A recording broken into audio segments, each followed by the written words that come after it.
Wasn't always pretty, doesn't always have to be. All it has to end in is with a W. The 49ers are 7-4. Let's talk about it. Welcome, everybody. Let's go, Niners. My name is Jason Aponte.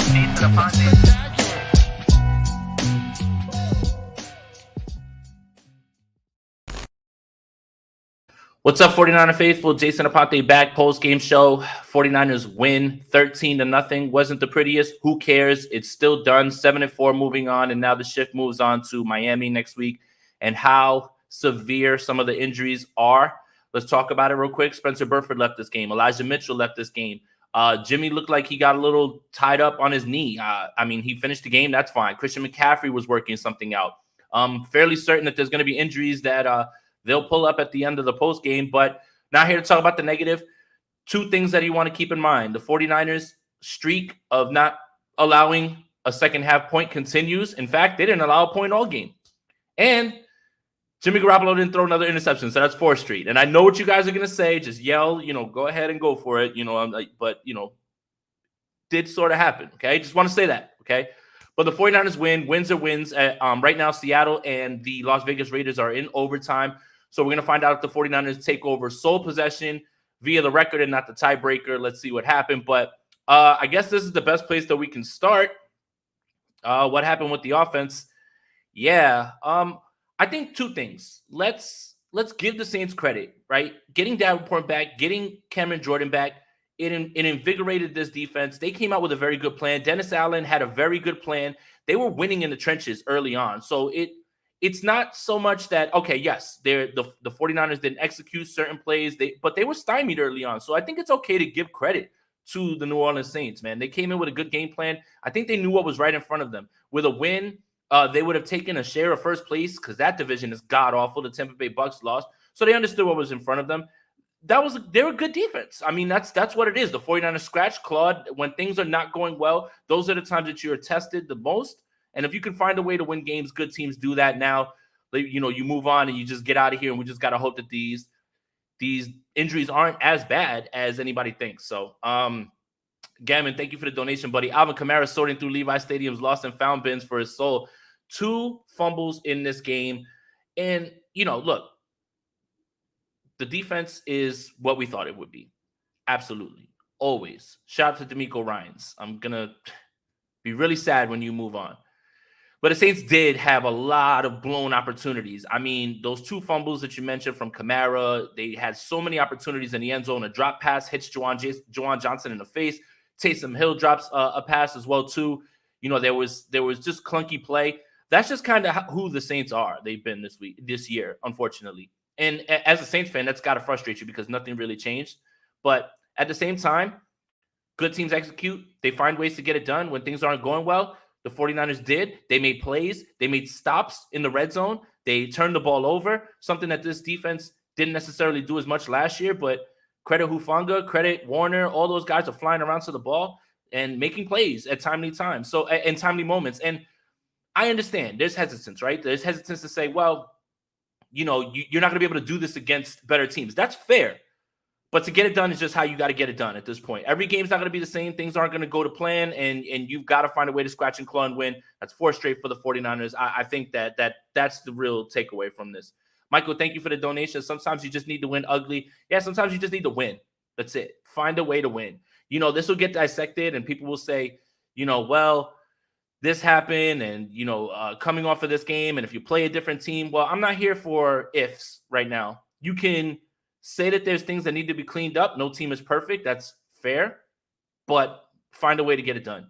In the past, many 49er teams, and I'm not talking about under Kyle Shanahan, that were very close to being good would find ways to lose that game. Well, this team bared down. They got it done, and they figured out a way to win it. Good teams find ways to win those games. Bad teams find ways to lose those games. Still, the 49ers are a good team. And, hopefully with the result of this Raiders-Seahawks game, they may be sitting in first place by themselves at this point. Brian Boucher says these types of wins are the definition of a good team. 100%. And that's a good way to look at it. That's not naive, anything like that. There's plenty of teams that should dog walk other teams that just don't, but they find ways to win. A win is a win. This isn't college football. You don't get style points and rank differently because you blew out a team. A win is a win, and you move on and you take the win. And we all know that it's hard to come by in this league. So shout out to the defense, bro. I'm amazed. Yeah, absolutely. Thank you for that, Double B Studio. Tony says, D'Amico Ryans, that's the super chat. Yes, man. He's incredible, man. I mean, so a little bit of my fear coming into this game was never going to be the defense. Never, right? It was more about, damn, if this offense comes out flat. And they kind of did for stretches. Again, you have to give the Saints credit. But I never felt that the defense was ever going to give this away. Sure, bend don't break, but they made plays when they needed to. D'Amico was great scheming it up. And I saw somebody in here talking about the Sean McVay thing. That just came across my screen. I saw that as well, too. But, yeah, look, it's going to be tough to lose D'Amico, man. I mean, hopefully Vic Fangio comes back, but it's going to be hard to say that whoever the next defensive coordinator is going to be is going to be an improvement. The 49ers have done an amazing job of churning out coaches. I mean, you see what Robert Saleh is doing over there with the Jets, even though, I mean, they won today. They beat the Bears. You see Mike McDaniel, who is coming into town, and we all know what Raheem Mostert said today. And now D'Amico Ryans is going to be the next guy who's a head coaching job. I mean, it's like a farm system for NFL coaches, and D'Amico is going to be the next guy. Just enjoy him while he's here. Hopefully we can send him out with a bang. So, missed field goal Raiders. Oh, God. Well, nobody should have been counting on them anyway. There's definitely, if you look at the schedule for the Seahawks, there's definitely a way that they win these next two games after this one. If they win this one, to go into the Thursday night football game. So the Seahawks aren't going anywhere. It's going to come down to that Thursday night game, unfortunately. As usual, it's always them two. So, got to hope that somebody gets it done, but unfortunately it's not looking like that right now. So 7 minutes in, 250 people in here. Make sure you like this video, subscribe to the channel, hit that notification bell for when we go live. 49ers win 13-0. Let's talk about the offense. Christian McCaffrey's a little bit banged up. Elijah Moore leaves this game. How about Jordan Mason? Closes the game out. That's the guy that we saw at training camp. That's the guy we all saw in preseason. Hopefully he gets more run. If Elijah Mitchell is forced to miss time, I would imagine Ty Davis Price would get a call. But I kind of wanted to circle back on the Jeff Wilson topic because I saw people kind of bringing it back up about, well, why did you trade Jeff Wilson? And this could happen. Jeff Wilson has to be traded. The front office obliged. He's an undrafted free agent. You got a fifth-round pick for him. He was going to leave for nothing. He had no desire to be here as anybody's insurance policy. Good business. You do it 10 out of 10 times. No foresight. No, hindsight's always, everybody's smart with hindsight, right? That was what I sent out in the tweet. Everybody's hindsight. But there's no way to know that that's what's going to happen. That's it. And then Jeff Wilson got hurt today, too. He got hurt as well. So, this whole Jeff Wilson thing is kind of turned into something where there's selective memory about his health because he's never been the model of consistency with health. And for the people that are like, well, he asked to be traded, you don't have to trade him. It's smart to do that. What are you going to do? Cut your third-round pick and not even see him? Are you going to cut somebody like Jordan Mason, who's valuable on special teams, and now you can see what he's doing when he's toting that thing? It's good business. He was going to leave on a new free agent deal for nothing, get a fifth-round pick. Smart. And the 49ers have been money in the fifth round with their picks. So it absolutely makes sense. Afrizi, thank you for the super chat. How scared were we when Jimmy got that low hit? Very scared. Very scared, man. Very scared. Look, again, everybody always takes this the wrong way. I don't want to see Brock Purdy play football. Sure. Is there going to be time where he'll be able to scheme up Brock Purdy, get him some easy throws, make him look competent? I mean, he did it with Nick Mullins. He did it with CJ Beathard at times. But if Brock Purdy has to play, season's cooked. So you can't let Jimmy get hurt, or Jimmy can't get hurt, not let him get hurt. So, yeah, I don't want to see Brock Purdy play. I'm sorry. I want to have fun winning games and talking about the playoffs and all that stuff. I do not want to go down that road. So, yeah, I was a little scared when Jimmy got hurt, for sure. Let's see. Rajay says, Mitchell and Mason should get most of the carries, move CMC to the slot. I think it would work. Well, I mean, Mitchell, when you hear knee and coming off of a knee injury, I can't imagine that he plays next week, unfortunately. So, and if McCaffrey made it out of this, fine. He shouldn't have to practice all week. Don't let Debo practice this week. Like, just get those guys ready to go because that Miami game is going to be huge. And not huge in terms of playoff implications because it's an AFC opponent. These NFC games got to go the 49ers' way for tiebreakers and seeding. But you do kind of want to show, because there's a bit of a narrative that's out there right now about the 49ers and about the fact that they haven't beat any playoff teams, even though, newsflash, guys, the Seattle Seahawks are a playoff team. But you do kind of want to show out against an offense that is that talented. So, yeah, and you know what, man? This is it right here. Credit to Jimmy Garoppolo, man. That's a tough son of a bitch, man. He got hit in the face a bunch of times. They never called anything. They hit him low. He stood in the pocket. Look, I think we threw out the toughness narrative last year when he played with what he played with down the stretch and won that game in LA. Say whatever you want about Jimmy Garoppolo. I'm not trying to change your mind. He's tough, man. He is tough. He's absolutely tough. Yeah. Oh, Raiders won. The San Francisco 49ers are alone in first place in the NFC West. Who ran it in? Please tell me it was Josh Jacobs, guys, because that would be electric. Seattle just lost. Let's go. Today couldn't be going any better right now. So who ran it in though? Was it Josh Jacobs? Yeah, Josh Jacobs. Let's go. 75-yard run. All right. So the San Francisco 49ers are in first place. First place team facing the Miami Dolphins next week. So, yeah. I mean, these NFC games are going to be paramount for seeding, for all of those things, tiebreakers, still undefeated in the division, want to keep that going. You always want to win your division. You always want to have a higher seed, chance of having a playoff game, be at home, as opposed to going straight through on the road, which the 49ers are built to do with their defense. But you definitely like to get a home game. Let's see. The Raiders win. 49ers have position in first place. Let's go. Shout out to Greatness54. Thank you for the donation. Yeah, man. Let's celebrate that. So now the San Francisco 49ers are 7-4. The Seattle Seahawks are 6-5. So yeah, feeling good. And I believe somebody brought it up in here that said this is actually a 2-game lead. That is correct. With the tiebreaker, because of the division and the 1-game lead, it is now a 2-game lead for the San Francisco 49ers. So yes. One guy I want to highlight, Juwan Jennings. My goodness. Why don't defenses key in on Juwan Jennings on third down? It seems like Jimmy Garoppolo just has eyes for him. Always. And it just always seems like it goes through. And Juwan runs so well. The issues that he was having early on in the year was just straight drops. Just drops. That's it. Once you get that reined in, he's as tough as it gets. He's great in run blocking and surprisingly agile. You see him putting that one guy on skates to get past him. Juwan Jennings had himself a baller-ass game. That touchdown, which was that the only touchdown of the game? Yeah, from Jimmy Garoppolo. That was crazy, man. So yeah, Juwan Jennings, man, it's like he heard all that stuff about Odell Beckham and said, hold up, don't forget about me. Don't forget about me. And his style suits this offense very well. And him and Jimmy have a connection. He's constantly looking for him on third down. Like it's just over and over and over again. It's almost like, we had the discussion about tipping plays. The biggest tip on the field is that Juwan Jennings is on third down. He's going to throw the ball to him, especially on third and long. So Keith Murphy, thank you for the donation. Go Raiders. One time we'll say this. We'll let it slide today.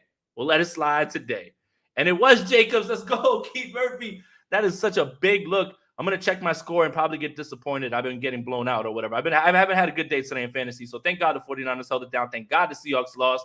And the Rams are getting cooked as well, too. So that's pretty funny as well, too, right? Did Arizona win? I don't know about that. You guys could let me know about that. I saw that they were kind of going back and forth. But their season's done regardless. So, look, back to the circle, the circle back to the main point. Games are not always going to be how you want, how you plan, find a way to win. Shout out to Jimmy Garoppolo for being tough. Juwan Jennings, this defense, D'Amico Ryans, all of those things were needed. This was a total team win when things weren't going great. You love to see the turnovers in the red zone. I mean, it was so good to see them get huge stops, not just get off the field on third down. So Arizona lost 2. Hard Knocks is about to be fire again on Wednesday. Gammon, thank you for the donation, buddy. Biggest complaint about D'Amico is his defenses held opponents scoreless in the second half of games instead of the whole game. Thanks for listening. Well, we changed that one today. No points today. And that is now 6 straight quarters without allowing a point. So we can start a new chain if you want to do that, Gam, I'm down with that. Money Mark says, huge win. It was a bar fight, but we're built for it. Jimmy showed toughness, and the defense is legendary. Let's fucking go. Thank you for the donation, buddy. Yeah, today was one of those gut check games in terms of, you know, can you, when you get punched, can you punch back? Can you get off the mat? Can you figure it out? Can you scratch and claw? Not that the Saints are a playoff team, but playoff games are going to be like that. There's not going to be a track meet up and down the field. You're going to have to find ways to sustain drives. You're going to have to find ways to get off the field. Like that's what you want to see. You want to see battle-tested wins, and that's what that was, regardless of the opponent. The NFL's tough. I have to give credit to the New Orleans Saints. They came in with a great plan. They executed their plan. You know, Davenport and Cameron Jordan were huge lifts. I kind of underestimated their returns because I thought what they had been giving up in the run game lately had been more because of Pete Werner, who wasn't in this game, but who knew that, you know, 2 very good defensive linemen, shout out to Cam Jordan and Davenport, actually made more sense. But Dennis Allen had a very good plan. They executed that. The offensive line was getting their ass whipped early on in this game. They were. So the real takeaways are you win, you found a way to win. Things weren't perfect. Now it's just about who's injured, for how long, how severe. You want to check on Burford. You hope Jimmy's all right. You hope McCaffrey got through it and he's fine. You know, you don't know what's going on with Mitchell. You hope that there's no other injuries that we haven't seen or just popping up that guys played through. So, you know, after 2 straight weeks of no new injuries, it's like, damn, to have these things happen right. And it all felt like it happened play after play after play. Yeah, I mean, it's going to be tough to navigate that. Robert says defensive slugfest happened. Jordan Mason is him.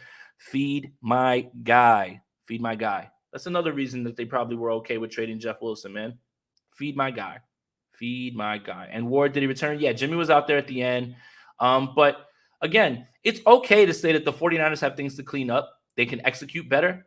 But it's okay to say that the Saints came out and they gave it their all on the defensive end. They were balling in this game, man. I think, like, again, they had a chip on their shoulder. They had kind of hurt all week. What was the spread?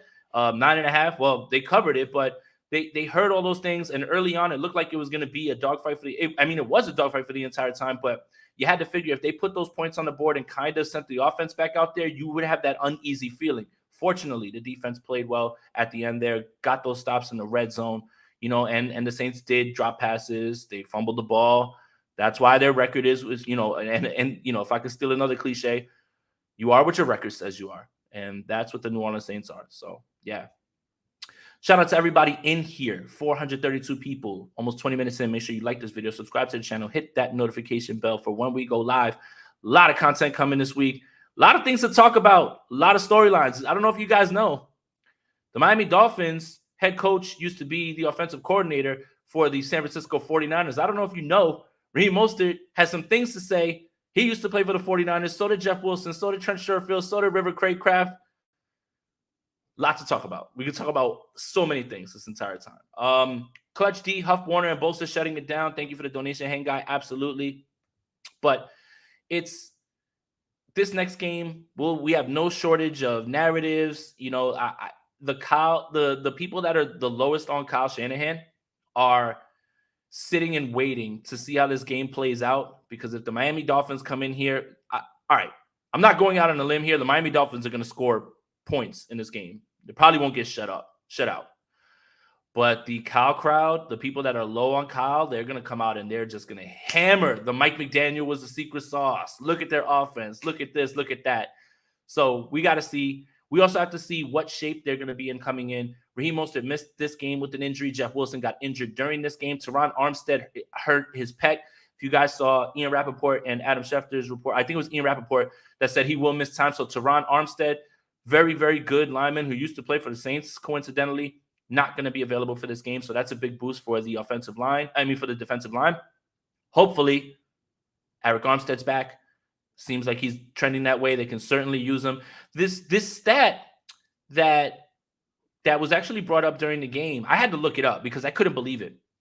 The 49ers are number 1 overall in so many metrics on defense. They are the worst on 3rd and short. They literally give it up almost 80% of the time. Think that it's more about going straight up the middle. They're kind of missing that guy 91. So, I mean, that would certainly help. So, Going to be interesting. We're going to be talking all week about this.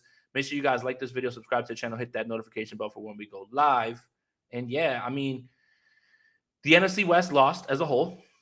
The 49ers are sitting pretty in first. We'll take it.